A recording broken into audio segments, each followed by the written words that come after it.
ನಮಸ್ಕಾರ Karnataka and welcome to my channel fashion cooking with love. ಬನ್ನಿ ಇವತ್ತು ನುಗ್ಗೆಕಾಯಿ ಸೀಸನ್ ಆಗಿರೋದ್ರಿಂದ ನುಗ್ಗೆಕಾಯಿ ಬಿರಿಯಾನಿ ಮಾಡೋದು ಹೇಗೆ ಅಂತ ನೋಡೋಣ. ಬೇಕಾಗಿರೋ ಇಂಗ್ರೀಡಿಯೆಂಟ್ಸ್ ನೋಡ್ಕೊಳ್ಳೋಣ. ಒಂದು ಅರ್ಧ ಇಂಚು ಚಕ್ಕೆ, ಒಂದು 6 ಲವಂಗ, ಒಂದು ಬೇ ಲೀಫು, ಒಂದು 4 ಹಸಿಮೆಣಸಿನ್ಕಾಯಿ, ಪುದೀನ ಸ್ವಲ್ಪ, ಒಂದು ಅರ್ಧ ಇಂಚು ಶುಂಠಿ, ಒಂದು 5 ಬೆಳ್ಳುಳ್ಳಿ ಹೋಳು, ಒಂದು ದೊಡ್ಡ ಈರುಳ್ಳಿನ ಕಟ್ ಮಾಡಿ ಇಟ್ಕೊಂಡಿದ್ದೀನಿ, 1 ಟೇಬಲ್ ಸ್ಪೂನು ಖಾರದ ಪುಡಿ, 1 ಟೇಬಲ್ ಸ್ಪೂನ್ ಗರಂ ಮಸಾಲ, ಅರ್ಧ kg ನುಗ್ಗೆಕಾಯಿ ಕಟ್ ಮಾಡಿ ನೀರಲ್ಲಿ ಹಾಕಿ ಇಟ್ಕೊಂಡಿದ್ದೀನಿ, 1 ಲೋಟ ಅಕ್ಕಿನ ನೆನೆಸಿಟ್ಕೊಂಡಿದ್ದೀನಿ, ಮೊಸರು ಸ್ವಲ್ಪ.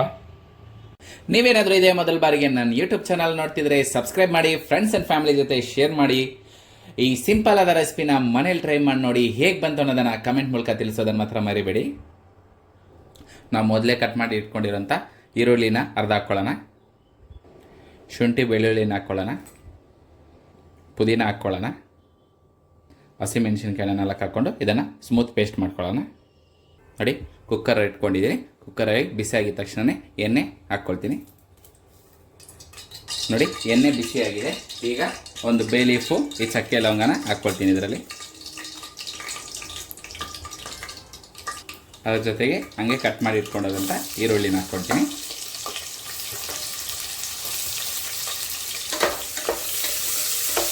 ಈರುಳ್ಳಿ ಚೆನ್ನಾಗಿ ಫ್ರೈ ಆಗಲಿ. ನಾವು ಯಾವುದೇ ಅಡುಗೆ ಆಗಲಿ ಪ್ರೀತಿಯಿಂದ ಮಾಡಿದ್ರೆ ಸಿಂಪಲ್ ಆಗಿರೋ ಅಡುಗೆನೂ ಸೂಪರ್ ಆಗಿರುತ್ತೆ. ಏನಂತೀರಾ? ಈರುಳ್ಳಿ ಬೇಗ ಬೇಯಕ್ಕೆ ಒಂಚೂರು ಉಪ್ಪು ಹಾಕ್ಕೊಳ್ತೀನಿ. ನೋಡಿ, ಮ್ಯಾರಿನೇಟ್ ಮಾಡಿ ಇಟ್ಕೊಂಡಿದ್ದೀವಲ್ಲ, ಆ ನುಗ್ಗೆಕಾಯಿನ ಇವಾಗ ಹಾಕ್ಕೊಳ್ಳೋಣ. ಫ್ರೈ ಆಗಲಿ ಚೆನ್ನಾಗಿ.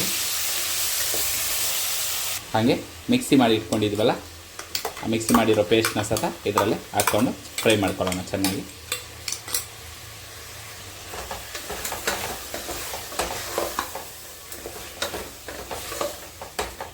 ನೋಡಿ, ಸ್ಮೆಲ್ ಅಂತೂ ಸಖತ್ತಾಗಿ ಬರ್ತಾ ಇದೆ. ಹಸಿ ವಾಸನೆ ಎಲ್ಲ ಹೋಗೋವರೆಗೂ ಫ್ರೈ ಮಾಡ್ಕೊಳ್ಳೋಣ.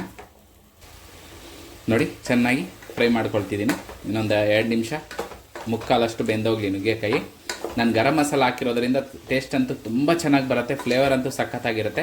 ನಿಮಗೇನಾದರೂ ನಾನು ಮಾಡಿರೋ ಗರಂ ಮಸಾಲ ಬೇಕಾದರೆ ನಂಬರ್ ಕೊಟ್ಟಿರ್ತೀನಿ, ವಾಟ್ಸಪ್ ಮಾಡಿ ಎಷ್ಟು ಅಂತ ಬರುತ್ತೆ, ಬೇಕಾದರೆ ತೊಗೋಬೋದು. ನೀವು ಆದಷ್ಟು ಬೇಗನೆ ಗರಂ ಮಸಾಲ ರೆಸಿಪಿನ ಅಪ್ಲೋಡ್ ಮಾಡ್ತೀನಿ ನಾನು. ಇದು ಯಾವುದೇ ಆದ ನಾನ್ ವೆಜ್ಗಾಗಲಿ ನೀವು ಹಾಕಿದ್ರೆ ಅಂತೂ ತುಂಬ ಫ್ಲೇವರ್ಫುಲ್ ಆಗಿರುತ್ತೆ, ತುಂಬ ಚೆನ್ನಾಗಿರುತ್ತೆ. ಇದು ನಾನು ಓನ್ ರೆಸಿಪಿ ಬಂದು ಗರಂ ಮಸಾಲ ತುಂಬ ಚೆನ್ನಾಗಿ ಬಂದಿದೆ. ಸೊ ನಿಮಗೇನಾದರೂ ಬೇಕಾಗಿದ್ದರೆ ನೀವು ಆರ್ಡ್ರ್ ಮಾಡಿ ತೊಗೋಬೋದು.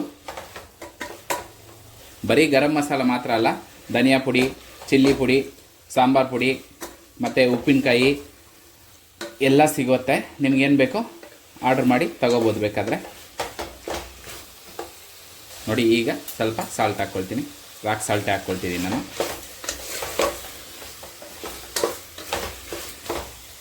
ನೋಡಿ, ಎಣ್ಣೆ ಬಿಟ್ಕೊಳ್ತಿದೆ ಅಂದರೆ ಮಸಾಲೆ ಎಲ್ಲ ಚೆನ್ನಾಗಿ ಫ್ರೈ ಆಗಿದೆ ಅಂತ.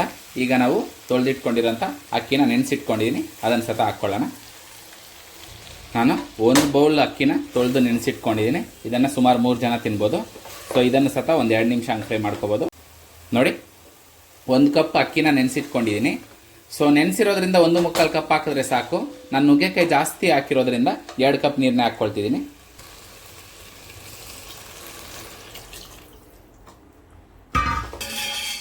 ಆವಾಗಲೇ ಮಸಾಲ ಇತ್ತಲ್ವ, ಅದೇ ಪಾತ್ರೆಯಲ್ಲಿ ನೀರನ್ನ ತೊಳೆದು ಹಾಕ್ಕೊಂಡಿದ್ದೀನಿ. ಈಗ ಉಪ್ಪನ್ನ ಒಂದ್ಸರಿ ಚೆಕ್ ಮಾಡ್ಕೊಳ್ಳೋಣ. ನೋಡಿ, ಉಪ್ಪು ಒಂಚೂರು ಜಾಸ್ತಿನೇ ಇದೆ. ಈಗ ನಾವು ಲಿಡ್ನ ಕ್ಲೋಸ್ ಮಾಡ್ಕೊಳ್ಳೋಣ. ಕ್ಲೋಸ್ ಮಾಡಿಕೊಂಡು 1-2 ವಿಸಿಲ್ ಬಿಟ್ಕೊಳ್ಳೋಣ. ನೋಡಿ, 2 ವಿಸಿಲು, ಪ್ರೆಷರು ಇಳಿದಿದೆ. ಈಗ ಓಪನ್ ಮಾಡೋಣ.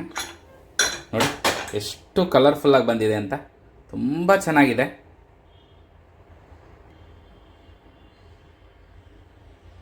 ಬನ್ನಿ ಈಗ ಇದನ್ನು ಒಂದ್ಸರಿ ಕಲಿಸ್ಕೊಳ್ಳೋಣ. ನೋಡಿ, ತುಂಬ ಚೆನ್ನಾಗಿ ಬಂದಿದೆ. ಸ್ಮೆಲ್ ಅಂತೂ ಸಖತ್ತಾಗಿದೆ. ಇದು ನುಗ್ಗೆಕಾಯಿ ಸೀಸನ್ ಆಗಿರೋದ್ರಿಂದ ತುಂಬ ಹೆಲ್ತ್ಗೂ ಒಳ್ಳೆಯದು, ಬೆನಿಫಿಟ್ಸು ತುಂಬ ಇದೆ. ಸೊ ಹಿಂಗಾಗಿ ನೀವು ಮನೇಲಿ ಟ್ರೈ ಮಾಡಿ ನೋಡಿ. ಬನ್ನಿ ಈಗ ಸರ್ವ್ ಮಾಡೋಣ. ನೋಡಿ, ಎಷ್ಟು ಕಲರ್ಫುಲ್ಲಾಗಿ ಬಂದಿದೆ.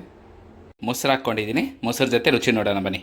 ನೋಡಿ, ಬಿಸಿ ಬಿಸಿ ಬಿರಿಯಾನಿ ಜೊತೆಗೆ ಮೊಸರು ಹಾಕ್ಕೊಂಡು ಹಾ ಹಾ ಹಾ ಈ ನುಗ್ಗೆಕಾಯಿ ಫ್ಲೇವರ್ಗಂತೂ ಸಖತ್ತಾಗಿದೆ. ನೀವು ಮನೇಲಿ ಟ್ರೈ ಮಾಡಿ ನೋಡಿ. ಹೇಗೆ ಬಂತು ಅನ್ನೋದನ್ನು ಕಮೆಂಟ್ ಮೂಲಕ ಮಾತ್ರ ತಿಳಿಸೋದನ್ನು ಮಾತ್ರ ಮರಿಬೇಡಿ. Thanks for watching.